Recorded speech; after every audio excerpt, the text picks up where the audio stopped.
Alright, so this is the ADU. Right now it's being used as a pantry shed, but as I think I mentioned during the home tour, our whole purpose is to make this into our teenage daughter's bedroom so that she has her own space and she doesn't mess up our house.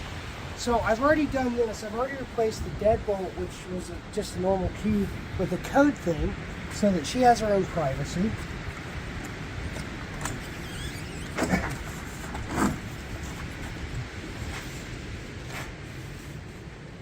So a few things to notice. I may have pointed some of this stuff out before. So first of all, as I said, it's been used as a pantry shed. So this shelving is going to have to go so that this becomes a bedroom. Fortunately, we are going to reduce, reuse, recycle. So I'm going to break these apart and I'm going to use the 2x4s as framing for a pantry, for drywall framing, for lots of different things, for a patio. And those are all going to be projects that we're going to show. So I'm going to take these apart very carefully. I'm not just going to like break them down. The other thing, obviously, we've got to get rid of the freezer. We're going to move this downstairs, and eventually we're going to make a pantry area, but for now, this is just going to go downstairs in the house.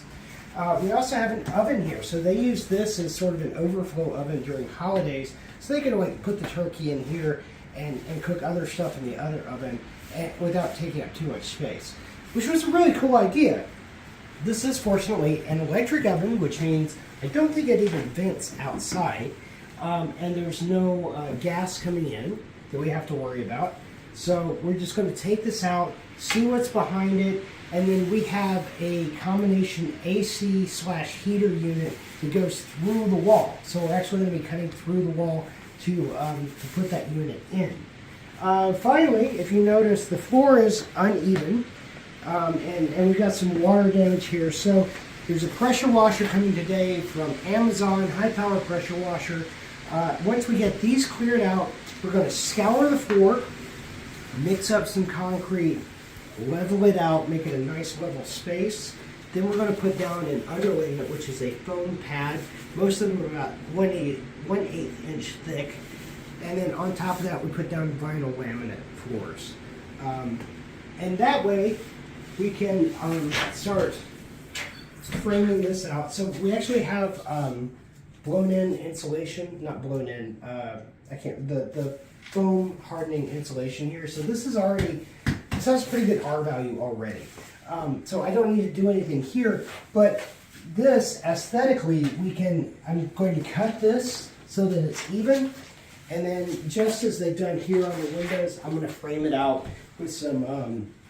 I think this is 4" by 1/2 inch. I'll see what else I can get at Lowe's just to frame it out.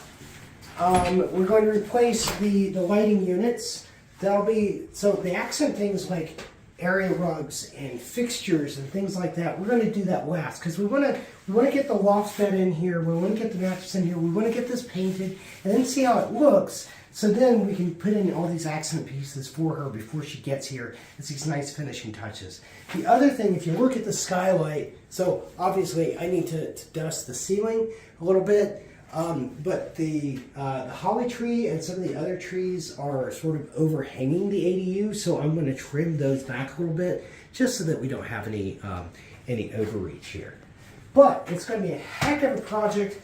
We're going to be documenting it through some video and a little bit of photos, and we'll just see how it goes. I've got Deborah here until Sunday, which is another 4 days, helping me out. We're going to try to knock this out, knock out the downstairs office area, and it's going to be fun, so hang with us.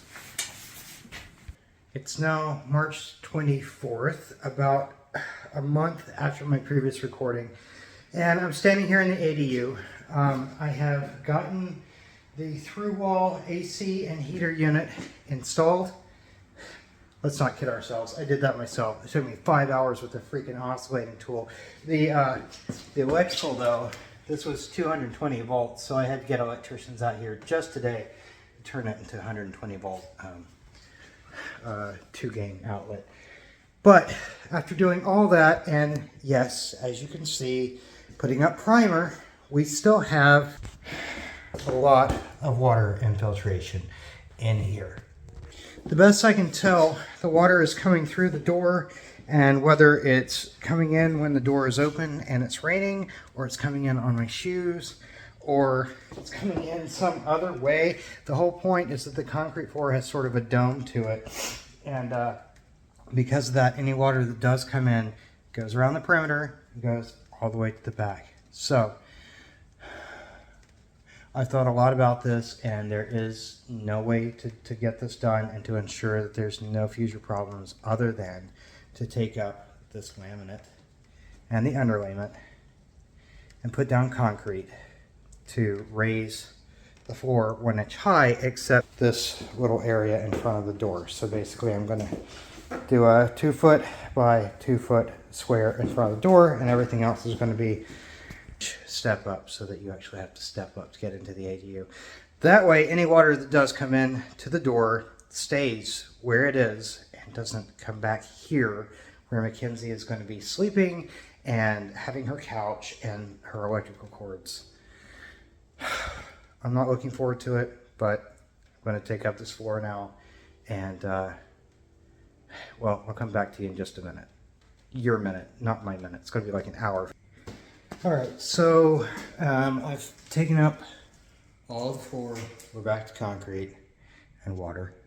And I've hauled up 7 bags of cement manually, because today is the day that my no-flat hand truck decided that it was going to have a flat tire. I really hope this works. So the I'm hoping to use is that this particular amalgamation of Quikrete can set in place, meaning you can pour the powder and you can add water. Let it set in place. This is a trick that we usually use when we are pouring post holes to, say, hold a deck or something like that, but I'm really just hoping it's going to work here. So I have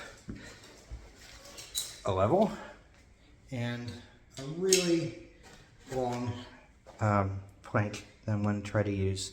Just open each bag, let the powder out, and then smooth the powder out level over the floor. I have my I have my form that is going to reserve space in front of the door. And but Jeremy, how are you going to make sure that it's not going to leak? That's you. That's how you sound. Not pleasant. Anyway, so I've got this great stuff. I mean, that's what they call themselves. Great stuff. Yes, I know it's backwards. I think it's just okay stuff. But it does make a nice little seal once it's hardened. So I put down a seal around the form, and hoping that that is enough once it's dry to hold back the concrete powder. And then I will bring in the hose, put it on mist, and let it set. And let it cure for probably about a week. God, I hope this works, because I don't know what else to do to stop this water from infiltrating. So, wish me luck. Okay, so it's not perfect by any means. It's taken me quite a lot of time, but and it's definitely not impeccable. I'm calculating it's going to take probably double the amount of bags, so probably about 7 to 8 more bags to finish doing this, but I seem to be getting it pretty level, and I feel like we're getting there. If you guys ever do something like this, it's kind of my obligation to tell you, make sure that you wear protection for your lungs and for your eyes. So, kids, that means you. All right, I'm gonna get a shower and drink a soda and go to bed, because it's been a long day at work and an even longer day doing this. All right, guys, probably finish up this project this weekend, so touch base with you then. Okay, so it's March 28th. Here's the ADU after 22 bags of Quikrete. I'm not exactly sure how thick the floor is now. I'm putting it maybe 1.25 inches, 1.5 inches. the next step is to apply this primer, which is some nasty looking pink stuff that is supposed to make it easier to adhere the self leveling underlayment, which is this stuff, not to be confused with the other kind of underlayment, which is this stuff. At any rate, the primer is supposed to make it easier for the self-leveling stuff to adhere to the concrete. So that's what I'm going to be putting down next.